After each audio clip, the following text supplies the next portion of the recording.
मैं आपको बताता हूँ साइंटिफिक बात क्या है। इसकी स्टार्टिंग करता हूँ मैं एक बहुत ही पुरानी कहावत से। पुरानी कहावत शायद नए लोगों ने ना सुनी हो, मैं सुनाता हूँ। कहावत ये थी कि कुत्ता काटे या चाटे दोनों ही खतरनाक होते हैं। रिलेट कर लीजिएगा अपने अपने हिसाब से। तो मेरा इसका कहने का ये बिल्कुल मतलब नहीं है कि मैं डॉग्स के बारे में कोई ख़राब बात कह रहा हूँ, पहले ही क्लियर कर देता हूँ। तो इसमें देखिए होता क्या है कि हम लोग उन लिमिटेशंस को नहीं समझ पा रहे हैं। उस प्यार में इतना हम बह जाते हैं कि हम वहाँ वो लिमिटेशन का जो बैरियर है हम उसको ब्रेक कर देते हैं। यही सबसे बड़ी गलती होती है।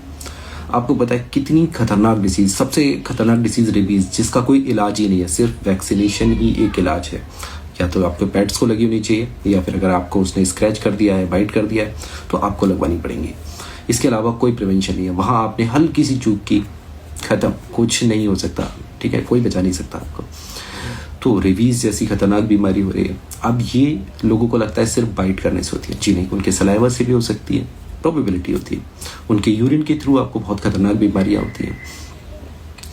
रेबीज़ के अलावा आपको रिंग वॉर्म्स, जो लोगों को रिंग वॉर्म्स लगता है ऐसे कि ये फंगल इन्फेक्शन होता है, जी नहीं, ये पूप्स के थ्रू, उनके यूरिन के इन्फेक्शन के थ्रू आप में स्प्रेड हो सकता है, पूरी फैमिली में स्प्रेड हो सकता है। फिर आप लोग रीजंस ढूंढते हैं कि यार हमारी फैमिली में तो कोई ऐसी बैकग्राउंड नहीं है स्किन डिसीज़ की, फिर ये स्किन डिसीज़ कहाँ से आ गई, वो वहाँ से आ जाती है, ठीक है। अब इसके अलावा बच्चों में हुक वॉर्म्स, जो पेट के कीड़े होते हैं ना, वो भी वहीं से स्टार्ट हो जाते हैं। बहुत लेप्टोस्पिरोसिस बोलते हैं, एक होता है जिसको हम टॉक्सोप्लाज्मोसिस बोलते हैं। तो बहुत सारी डिसीज़ेस होती हैं और ये सारी डिसीज़ जो होती हैं ये उस बैरियर को ब्रेक करने की वजह से होती हैं। तो मैं ऐसा बिल्कुल नहीं कह रहा कि हमें जानवरों से प्यार नहीं करना चाहिए, लेकिन हाँ, प्रिवेंशंस का भी ध्यान रखना चाहिए। आप जब भी अपने पेट्स को टच कर रहे हैं, छू रहे हैं, बिना हाथ धोए, बिना प्रॉपर हैंड वॉश किए अपना कुछ भी खाना नहीं है, ठीक है। टाइम टू टाइम अपनी वैक्सीन का भी ध्यान रखिए और अपने पेट्स की वैक्सीन का भी